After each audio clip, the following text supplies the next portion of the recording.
नहीं, मैं तुम्हें इस युद्ध में भाग नहीं लेने दूंगा। परंतु क्यों पिता महाराज? यदि ऐसा ही था फिर आपने बचपन से मुझे शस्त्र विद्या क्यों सिखाई? 9 भाइयों की भांति मैंने युद्ध कला इसलिए सीखी ताकि हमारी धरती पर आक्रमण हो तो मैं उसकी रक्षा कर सकूं, उसका उत्तर दे सकूं। क्या आप भी औरों की भांति स्त्री को दुर्बल समझते हैं? नहीं नंदिनी, परंतु इस आक्रमण के लिए यदि मेरी पुत्री को युद्ध भूमि में उतारना पड़े तो ये नंद के लिए टूटने वाली बात होगी। क्या तुम्हें अपने पिता की शक्ति पसंद है? क्या तुम चाहती हो तुम्हारे पिता का अपमान हो? पिता महाराज, परंतु अपने पिता पर विश्वास करती हो तो पूर्ण विश्वास करो। मुझे क्षमा कर दीजिए पिता महाराज, मुझसे भूल हो गई। आप मेरे लिए भगवान हैं। यदि आप चाहते कि मैं इस युद्ध में हिस्सा ना लूं तो मैं नहीं जाऊंगी।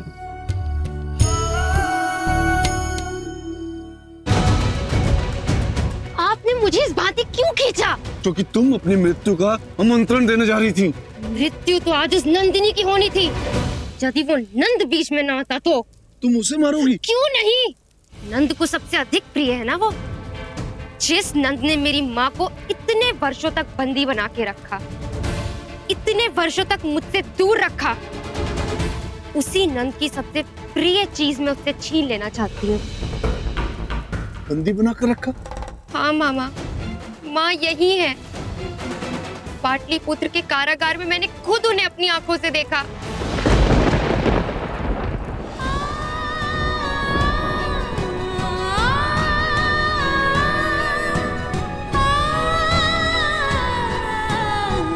मामा, इसीलिए मैंने निश्चय कर लिया है कि मैं उस नंद की बेटी को मार के रहूंगी।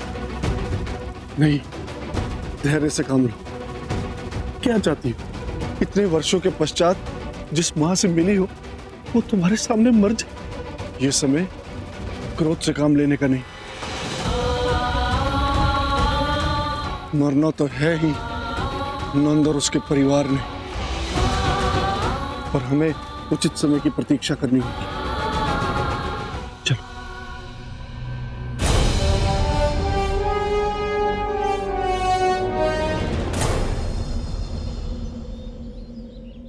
हेलो, कौन हो तुम? कहाँ जा रही हो? हम राजकुमारी नंदिनी के खास दासी हैं। भीतर जो बंदी है उनके लिए राजकुमारी ने भोजन भेजा है। अरे अब जाने दोगे आप? बताएं हम राजकुमारी नंदिनी को।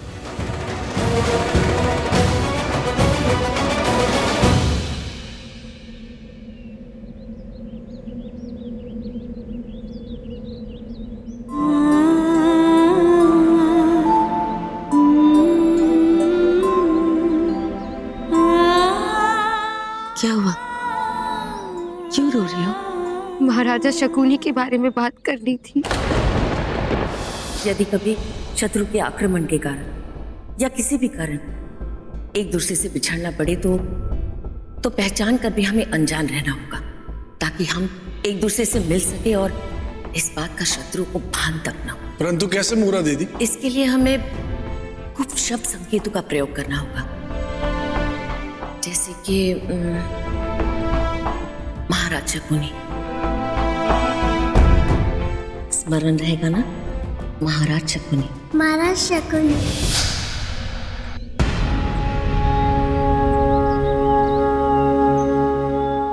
क्या कहा तुमने? महाराज शकुनी? या देवी सर्वभूतेषु मारूपेण संस्थिता नमस्तस्यै नमस्तस्यै नमस्तस्यै नमो नमः। या देवी सर्वभूतेषु शक्तिरूपेण संस्थिता नमस्तस्यै नमस्तस्यै नमस्तस्यै नमो नमः। छाया?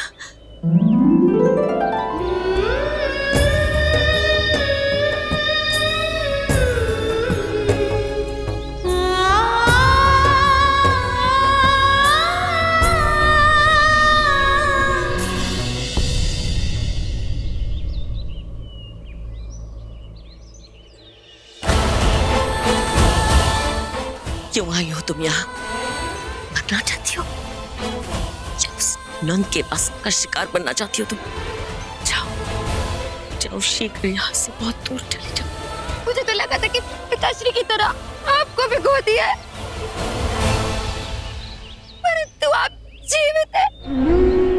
मैं शीघ्र ही आपको यहाँ से लेकर चली जाऊंगी और फिर हम दोनों कहीं दूर चले जाएंगे। नहीं, तुम मुझे यहाँ से लेकर नहीं जा सकती। तुम जाओ यहाँ से कहीं दूर चली जाओ, जाओ।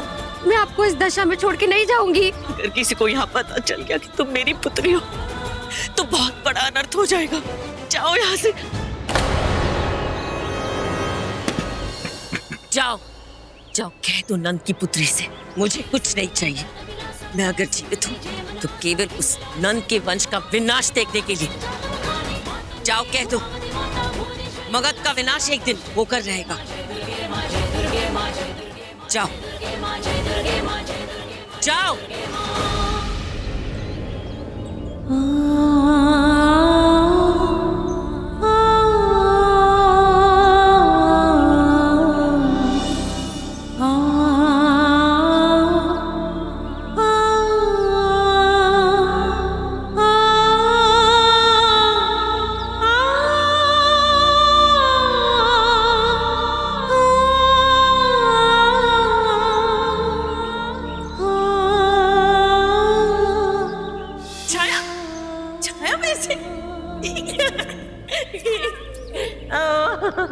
पकड़ लिया।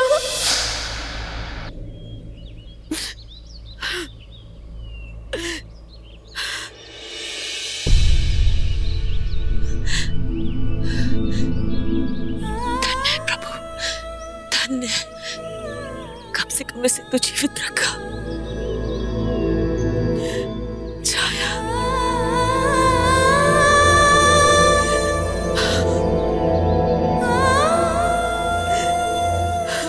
मैंने मगध राज्य का संपूर्ण निरीक्षण कर लिया और हम मगध पर योजनानुसार आक्रमण करेंगे। किंतु एक बात का स्मरण रहे कि अंधेरे में चलाया गया तीर कभी भी अपने लक्ष्य पर नहीं लगता है। इसलिए हमारे पास केवल एक और अंतिम अवसर मिलेगा उन पर आक्रमण करने का और हमें उसी में सफल होना है। इसलिए आप सब मगध, उसकी राजधानी और उसकी महल की संरचना सुन और समझ ले। शत्रु हमारे महल को चारों ओर से घेर कर हम पर आक्रमण करने का प्रयास करेंगे। उसके उत्तर में हमारी सैनिक टुकड़ियां बाहर उनके स्वागत के लिए तैयार हैं। जैसे ही वो हमारे महल को चारों ओर से घेरना प्रारंभ करेंगे, हमारी सैनिक टुकड़ियां उन पर आक्रमण कर देंगी। दोनों तरफ से आक्रमण देख हमारे शत्रु डर जाएंगे और हम बिना किसी भारी हानि के उन पर विजय पा सकेंगे। नंदिनी, तुम्हें क्या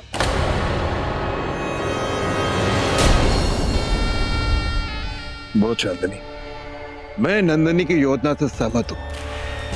हम सभी इसी योजना से युद्ध लड़ेंगे। यदि मेरी योजना सही रही तो योजना अनुसार युद्ध के आरंभ में सेना की एक टुकड़ी उन पर आक्रमण करेगी और यदि मेरा अनुमान सही हुआ तो मुझे पूरा विश्वास है कि उनकी भी एक टुकड़ी हमारी प्रतीक्षा करेगी।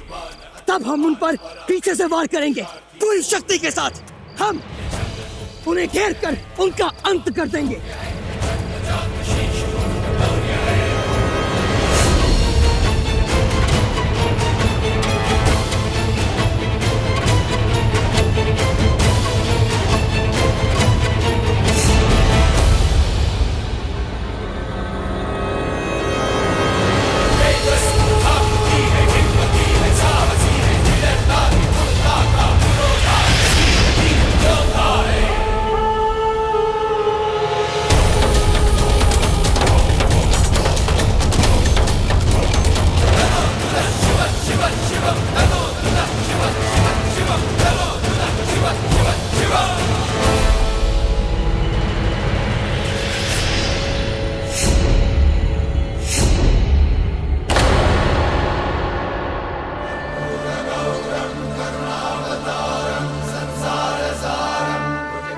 विजयी भव।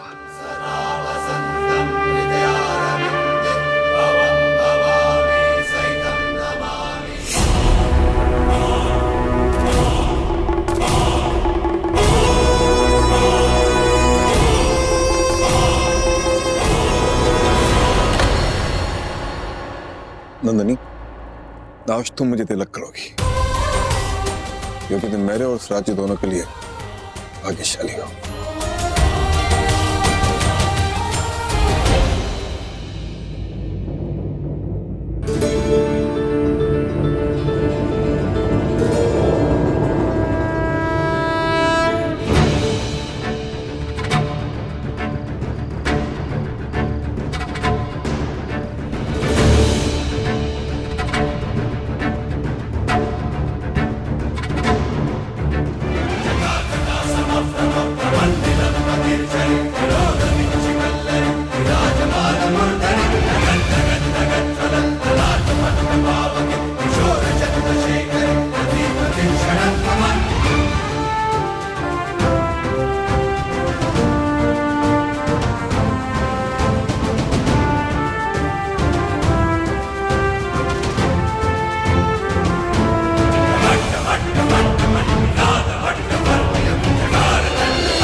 ये तो वही है जो मलय केतु के वेश में मगध आया था।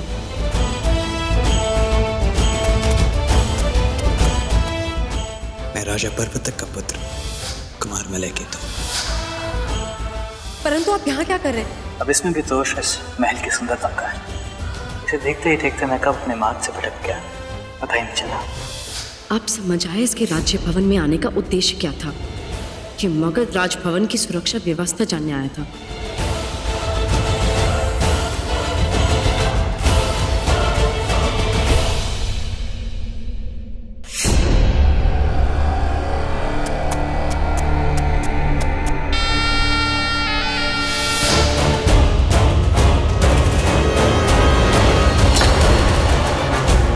मैंने कभी किसी कारण अपने सर नहीं दिखा, तेरा भी झुकाऊंगा। तू बस कितनी स्मरण रखना।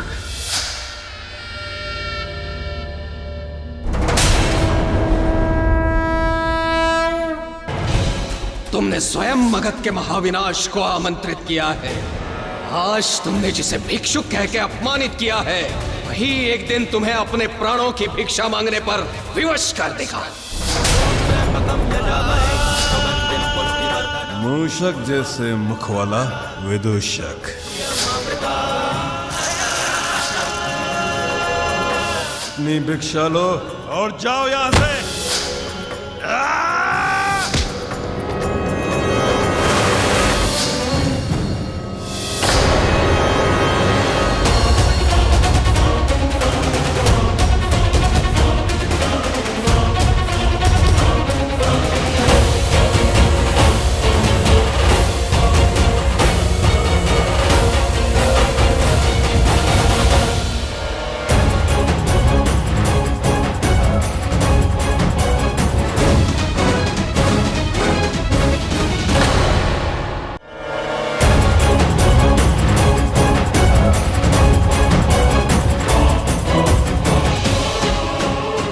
मगध की वीरों, ये वो सेना है जो तुम सबसे लोहा लेने आई है।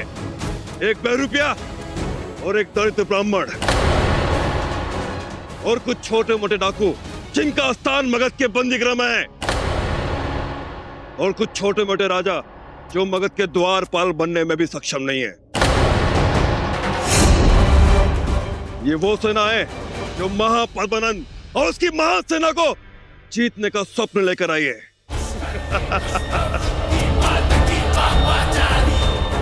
हम सब इनको चींटी की भांति मसल देंगे।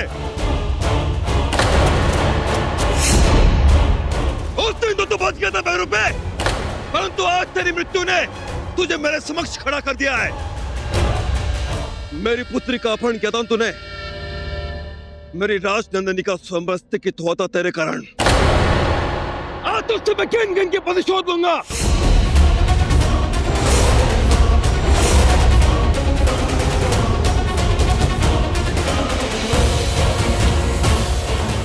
नंदवंश की जय, महापद्मानंद की जय, नंदवंश की जय।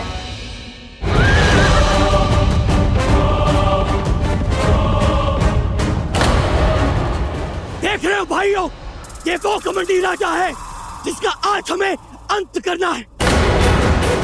ये है महापद्मानंद जिसने हमारी भारत माँ का सर शर्म से झुकाया हुआ है, और हम सब उसी भारत माँ के आंचल से निकले हुए हैं।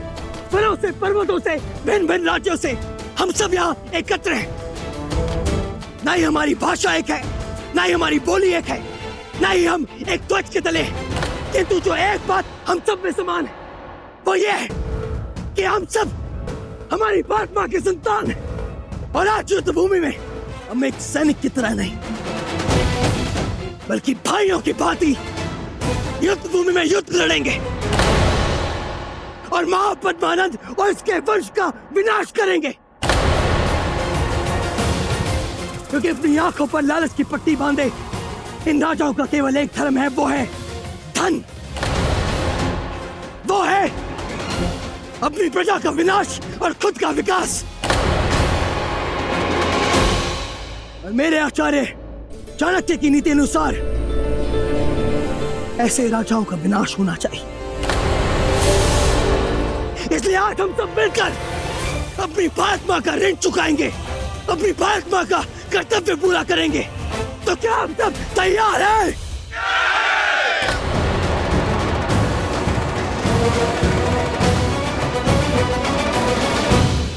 एक बात स्मरण रहे, युद्ध भूमि में हमारे सामने कौन खड़ा है, कौन कितना शक्तिशाली है।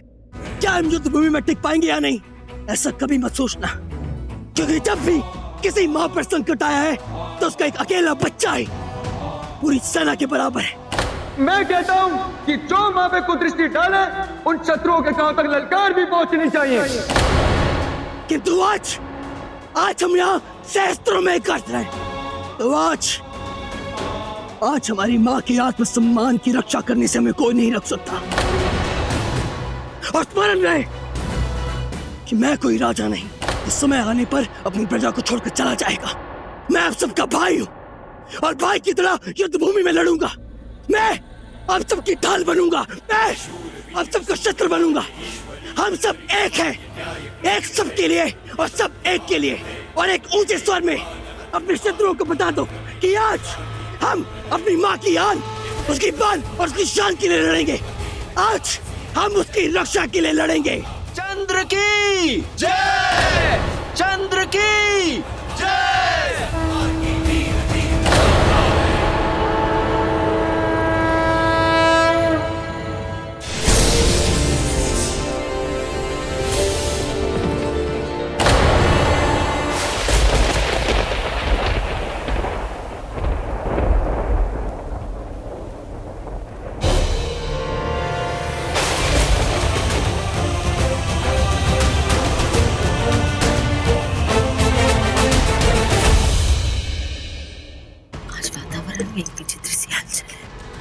प्रतीत होता है कुछ बड़ा होने वाला है। बड़ा तो होने ही वाला है। इतने वर्षों पश्चात किसी मूर्ख ने मगध पर आक्रमण कर दिया है। क्या?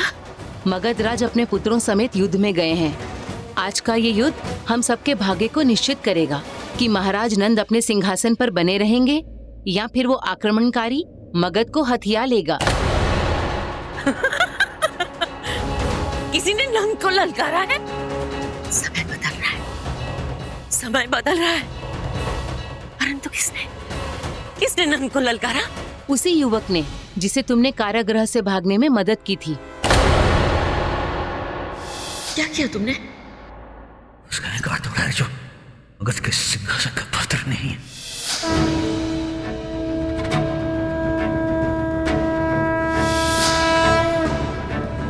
उसने कहा था कि वो आएगा और वो आया। अब मुझे प्रतीक्षा है मेरे पुत्र के लौटने की, क्योंकि नंद का अंत उसी के हाथ होगा। ईश्वर सहायता करे उस वीर की। परंतु मगध की सेना के सामने वो कैसे टिक पाएगा? आक्रमण!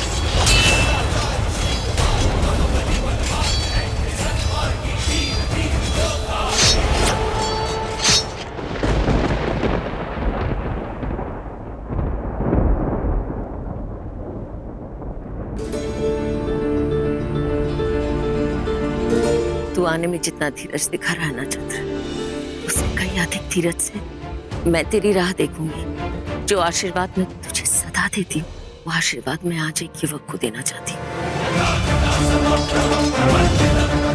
जिसने एक अन्यायी राजा के सामने अपना सर को उठाया है।